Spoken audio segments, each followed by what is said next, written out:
the heart of an industrial revolution is an innovation that changes everything. Building AI Boston sees artificial intelligence as a renaissance. From the heart of innovation and the mecca of tech learning, we bring you AI for Real People, a conversation for everyone. Today, we're diving into the biggest trends and breakthroughs from CES through the lens of a leading futurist, Jordan Harvey. Jordan is the CEO of Remote Control and Nova Reality, and he's a judge of innovation at CES because he's the creator of so many cutting-edge AI innovations. From the latest developments in the metaverse and other major brands, Jordan has witnessed firsthand how AI, virtual reality, and immersive experiences are shaping the future. Join us as we break down the most exciting tech advancements on the planet and what they mean for everyone in this new era of digital transformation. Welcome to Building AI Boston, the show that breaks down artificial intelligence for everyday listeners. Thanks for joining us. I'm Anna DeVere with my co-host, Chris DeVito. What's up, Chris? Hey, how's it going, Anna? Good. You and I are pretty excited to chat with our guest today, Jordan Harvey. Welcome. Hey, thanks, guys, for having me. I appreciate it. So, Jordan, I've introduced you in so many different ways, from like cool kid to James Bond. I really hope you don't mind, man. I know you're actually from the Midwest, and even though you teach in New York City at the School of Visual Arts, you are a VR and AR specialist, and you've worked with some tech giants and big brands like Meta and Peloton. So cool. You've got companies like Remote Control and Nova Reality, and you can tell why I call you a cool kid. I'm just going to sum it up like that. So today we are going to break down what happened in Las Vegas at CES, or the largest consumer electronics show right here in Vegas. It was my first time. It's not your first time, yeah, Jordan? No, I've 10 years probably running. I think almost this year was 10 years for me. So. And that's so cool. And we should also note that you're a judge there for new innovations, correct? Yeah, it was a great time kind of seeing the XR technologies and being an innovation judge there and really getting to not just see that technology, but help some of those companies too along their path, which was very interesting. It was very interesting to me to walk that floor with you that time because I felt a little bit like some Shark Tank things were happening. We're going to get into that. But I want to start this conversation like we always do, Chris, just asking you, what are your, what were your tech influences? Did you know you were going to be this tech leader when you were a kid? I'm sure not, but what did you like listening to and hanging out with, and what did you care about? Yeah, I mean, you mentioned I came from the Midwest. So just to start, that is about as far from being James Bond as you can get. Okay. So definitely not that. But, even with that, initial upbringing, it's not like I was exposed to future technologies as a kid a lot. I grew up pretty humble beginnings in a family of home builders, building houses and construction, very hands-on, gritty work. Mm-hmm. It wasn't until later in life that, I had discovered that upbringing actually had a lot of relevance in this emerging technology space. But, as a kid, I was just very interested in sports and kind of gym class. And the other side of it was science, just very interested in science and space. My father had, these collections of astronomy books that I was really into. So, there was always a real interest there, and down in Kennedy Space Center where they're now launching rockets, we went as a kid and saw the space shuttle launch. And I think that was in some ways a real catalyst for me, just being interested in that type of like adventurous technology. It was so bizarre. So I think that's really kind of, where you could think about it. Kickstarting was just that young interest in science, technology, and space travel. Chris, I know we've talked about that. I was a space nerd. How about you, Chris? I think I was a space nerd in as much as it pertained to science fiction. Mm-hmm. I was really big into not necessarily technology, but like what could be. Like I was more fascinated by seeing it portrayed somewhere. And it feels like a lot of people who are in tech were influenced by that sort of thing. I just didn't go that way. I mean, did that have an impact on your work? Thing like any sort of pop culture stuff that like you were like, I can do that. like teleportation. Yeah. It's funny you mentioned that because we used to sit around. My dad used to watch Star Trek all the time, so I was always watching Star Trek. Mine too. And it's funny because now at the beginning of my career, I got into animation visual effects, kind of creating a lot of just really wild animated commercials that a lot of times were influenced by science fiction. So I'd say yes, to varying degrees throughout my life. I think science fiction has driven some of the things that I've tried to do, and some of the things that I have done. Cool. And I want to point out right now that I think one of the things that my kid thinks is cool is that you worked on the Oculus, so you're part of that visual. Oh. Yeah, and there you go. Chris is now. I had no idea. Okay. He keeps a lot. Holds a lot blushing. Back. Okay. Well, that's just a sneak peek, because what I really want to break down is your experience at CES. And what was really cool is being there for the first time. It's really overwhelming, Chris. It's like 6.5 miles, many, many, many hotels here in Vegas, and they're all hosting different tracks and different media events. And I went as a media person, but I want to just talk about AI in the context of our show, because I heard a lot of techie nerds getting annoyed that there was so much AR buzz around how they built out those tracks. And anybody listening, a track is just where you can go hear insider tips, kind of keynotes, and then there's the floor with the exciting stuff. But from your perspective, Jordan, like, what's a better word for artificial intelligence, and why should we be thinking about it from maybe a technical person's perspective? It's a great question, especially right now, because that buzzword is on fire. And, there's so many tremendous products and innovations that get shown at CES. Like you said, it can be a little bit daunting, but I think it's important to maybe strip away what is kind of the buzzword, which is AI, artificial intelligence, right? Which comes with all these weird connotations, especially for people who don't understand the technology, and really maybe step back to what we were calling it, which was machine learning, which is a bit more descriptive of what's actually happening, how it's being used, and most importantly, what's its potential? What can it actually do? Is it going to be this sentient being that takes over the earth, or is it going to be a superpowered tool that makes all of our lives a bit more streamlined? So, I think at CES, the buzzword was strong. AI is present. Everything is AI. So I think, the floor especially was, it was hard to ignore that it was rampant. Exactly. It's like, and I hear a lot of tech people just being really annoyed. Like, we know what this is. Like, don't shove it down our throats like that, So fair point. Yeah. Jordan, you've got a lot of experience with robotics and VR experiential design. This might sound like I'm like cutting right to the chase, but how close are we to having robots in our everyday lives? Super close. Really? In fact, some would argue we already do. Well, some of us already do, including myself.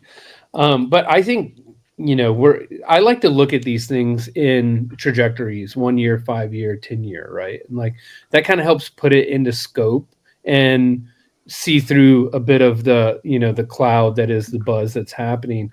We have robots. I have robots. I don't know if you have. What kind of robots do you have? Yeah, right. Like, actually, we're asking, right? What do you? Yeah, like what kind of robots do you have? Well, there is one that was at CES this year. They've continued to get award after award, year after year, because they've made tremendous development over the past 5 years, and that's the Yarbo platform, which is a robotic platform for lawn care. So I mentioned, it's been very cold here in some of our talks, and we've gotten a lot of snow on the East Coast, and Yarbo is a robot that goes out a lot like the familiar platform Roomba in your house and sweeps the floors. Well, it will go outside and it will plow the driveway or blow the snow off the driveway or mow the grass or blow the leaves. And it's amazing. It's amazing. It uses computer vision and machine learning algorithms to do all this. So it really is a robot from the future that's here today.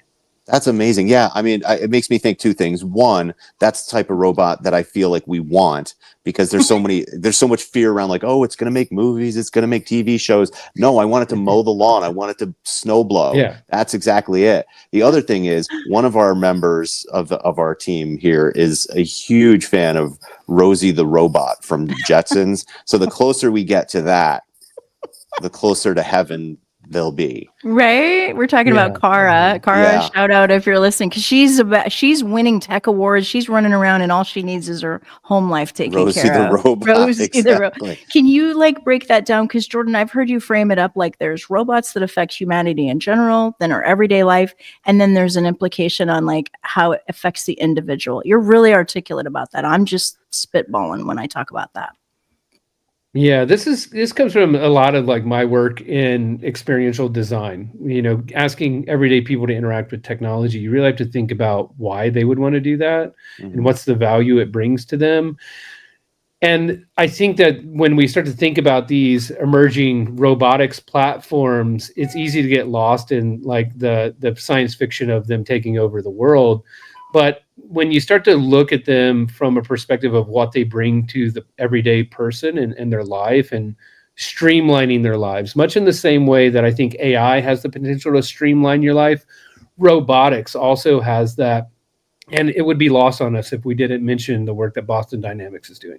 They're a phenomenal robotics company, and they're bringing Rosie to life quite literally. So there's kind of like two avenues I think that we're seeing a lot of emerging trends in. One is the at-home use cases for robotics, and the other is the industrial use cases. Right.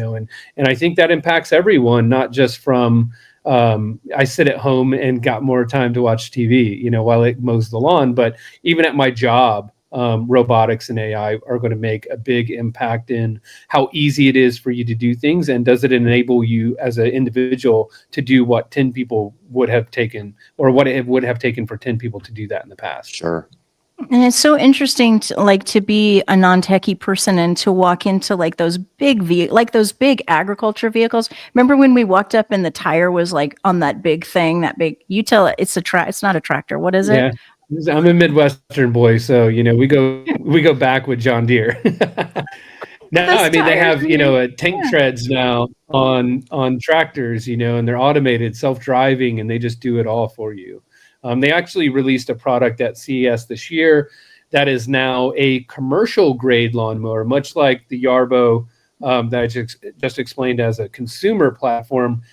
John Deere now has kind of the commercial grade version of that's much larger, that you see, cutting giant football fields of grass and things like that. Interesting. So, very interesting.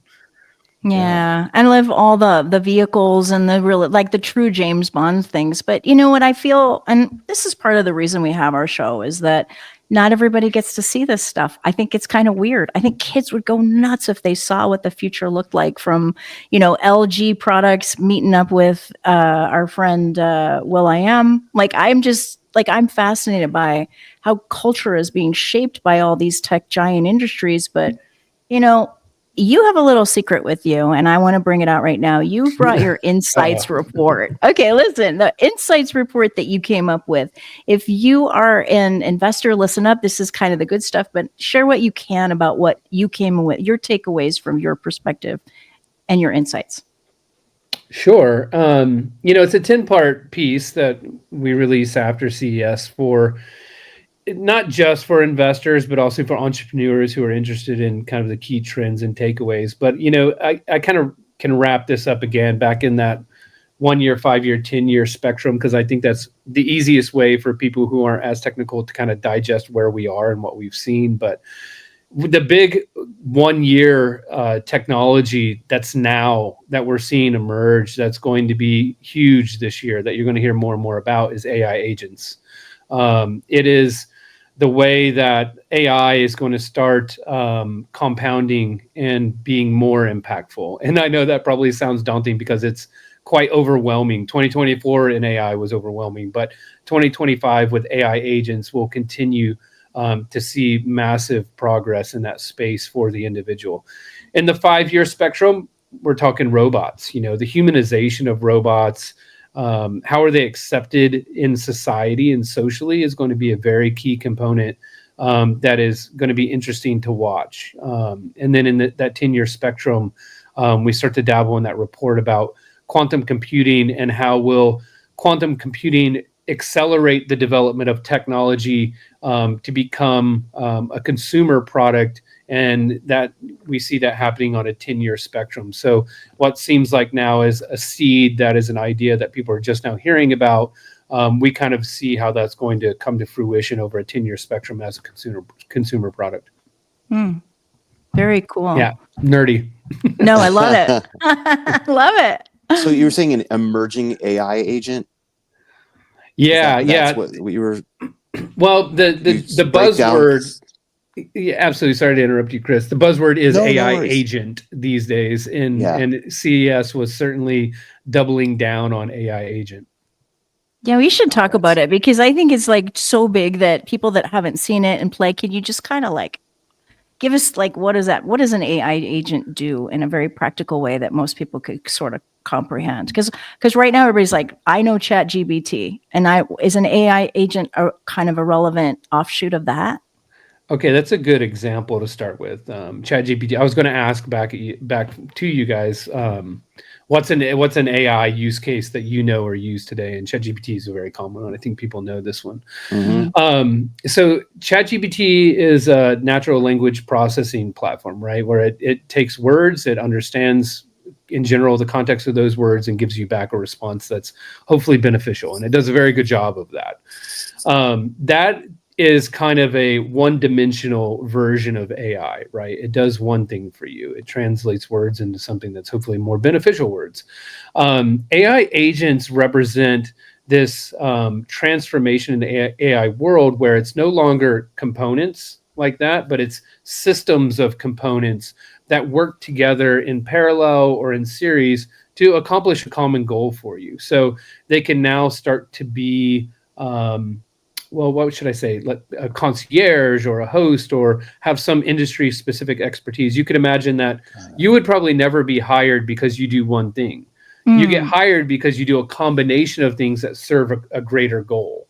And AI agents represent the ability for AI now to have multiple components that work in tandem together to create an output that hopefully is beneficial for that common goal. Got it. So it's not just something like language based, like ChatGPT. It's language based, but it understands the hospitality industry, so it can be your concierge at the hotel check-in, that sort of thing. Yeah, it understands what the hotel's brand guidelines are. It understands the nature of your reasoning why you might be asking it a question. It understands the inflection of how you're saying it. It also knows the local businesses. It might even know people at the local businesses, and it has this combination of skills and abilities. It may even integrate with your phone. So when you talk to the hotel concierge, it may know what you want, but it's easy to get at your phone, right? So it has these this ability to be multidimensional.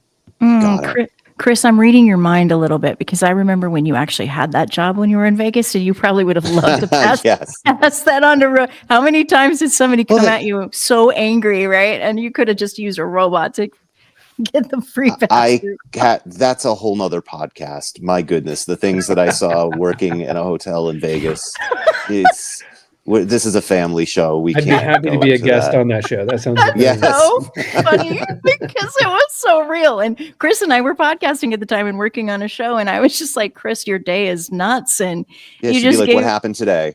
Don't ask. The things that happen in Vegas stay in Vegas for a reason. But again, I'm a newbie to this space, and what I really appreciated was just the walkthrough with you. And I kid about you being James Bond, but there was some technology that I walked right by and had no context for. I mean, and you were like, oh, that spins around and does this. It's like you're Bruce Wayne and you're walking me through QLab. I don't want to screw up my metaphors, my Marvel metaphors. You already did, but we're on the ride with you. James Bond is Batman in this scenario. We got it. Thank you. Chris is super attuned to Marvel characters, so we won't go into that in it. But I like that one better because Batman's a bit more of a normal guy. He's just like a normal guy that had some specialized training.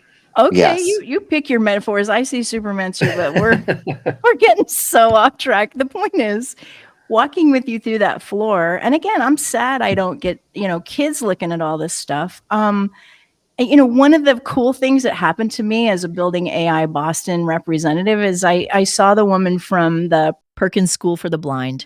and she talked all about accessibility, how AI is being used in that much more humanitarian way. It's what I love about my fellow Bostonians. Shout out to Sandy Lacey at the Perkins School for the Blind. And I think this is important because we talk a lot about positive future trends. You're in a unique position.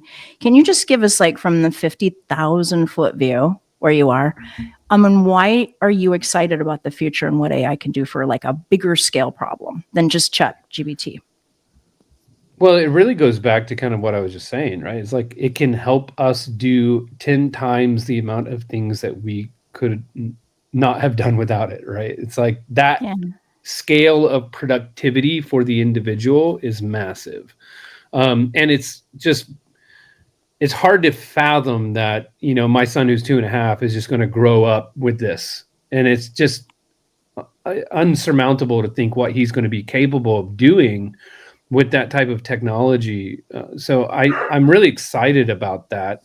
There's certainly considerations to be had, but I mean, could you imagine, if everyone just split into 10 versions of their best selves and were their own businesses and companies changing the world? What a revolutionary change that would be, and how rapidly we would see the world evolve. Yeah, I only want one Chris in the world. Sorry, Chris, I can't imagine you as 10 I only out. want one Chris in the world. So I can see the Spider-Man version of you in the multiverse. I could use 10 of me. I'm very busy. You can have 10. My kid will kill me if I'm 10 different moms. But I know you've talked about, I don't mean to break open a larger item, but you told me how something like that's as complex as weather patterns shifting, that's another reason why the complexity of AI can be used to predict something that right now we have no way of fathoming. It's not just words and language. That's a finite system. I stole that from you, by the way. I'm not that smart. But the complex systems can't, like predicting weather, is another reason why AI can be used for the benefit. It's been used in that space for a long time. In fact, that's one of the earliest use cases of artificial intelligence, was doing weather prediction. But it's a really good space to look to see how the innovations in the machine learning industry has progressed, because the development of weather prediction is, like you said, a highly complex calculation. And we've gotten better at it with these different types of data sets and these different types of algorithms. And I think that you can take that relevance and apply it towards other types of technologies, and you start to see the scale at which we're talking, right? So not just weather prediction, but what about traffic prediction? Can I get my self-driving car to just go around traffic automatically, or organize all of the cars in the city so that traffic just isn't a thing anymore, and I think the same type of complexity that you see in weather patterns is also true in traffic patterns. So there's a lot of relevance there. So there's a lot of opportunity for growth. Can you give us any clues on stuff you're working on and that's coming out down the road? Can you give some hints? Sure. We want to be at the intersection of the future. And right now, I think, I hinted at this a little bit in the beginning, but the way in which people in society accept robots and accept AI is going to be a really important space and kind of a milestone to achieve for that industry. If we all keep thinking it's going to take over the world and destroy humanity, we're really going to lack the ability to harness the potential of it. So we're focused on that. How can we create versions of robots and versions of AI that people love, that are like you guys, that are like just enjoyable to talk with, enjoyable to spend time with, and that I want to have in my life? That's really kind of the seed that we're trying to plant. Gotcha. Well, you're too kind about us being robots, being fun to be around. You're kind of a robot. I could have cyborg gotten away with goes. it if it weren't for you meddling kids. Jordan, you're so much fun. I mean, I appreciate what you said. I want to just kind of tie it all up by saying that, you know, Boston is a state of mind to us, and Boston represents to me, not even being from there, just the fact that there's some people willing to dig in and do work to be builders. You started that way, talking about where you came from. I love the Midwest. I have a lot of very smart people that are from the Midwest. And to me, this show is a connective tissue. You know, it's like saying, hey, we're all looking forward to our kids enjoying a good future. So let's share and be open in that way. And I really hope you'll come back and share some more, because Please. yeah, it's just exciting to hear your perspective. You're doing amazing, friend. I'd be happy to. Anytime you guys want me to come on and chat about things, and I'm sure there's so much more we could talk about too. And just let me know. I'm happy to do more. Amazing. Yeah. I mean, I didn't even get to ask you about like all the Oculus stuff, and I've got, so please do come back so we can talk about some of those things for sure. Yeah, that was a good time. That was fun stuff. Still is. I hear part 2 brewing as we speak, but you out there can look forward to that. And again, many thanks to you, Jordan, for taking the time. Sounds good. Thank you so much for having me. No Sure. worries. Pleasure chatting with you, Jordan. Thank you for joining us on Building AI Boston. Stay tuned for more enlightening episodes that put you at the forefront of the conversations shaping our future.